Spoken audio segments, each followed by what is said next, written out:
মা একটি শব্দ, একটি উদাহরণ, একটি সুর, মার ওপর কোনো শোধ নাই।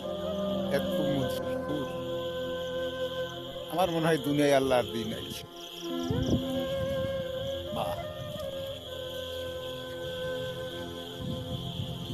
মা আল্লাহর একটা রহমত,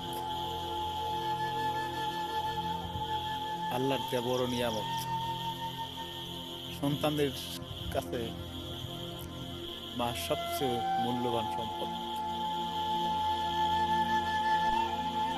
একটি শব্দ, শুধু শব্দ না,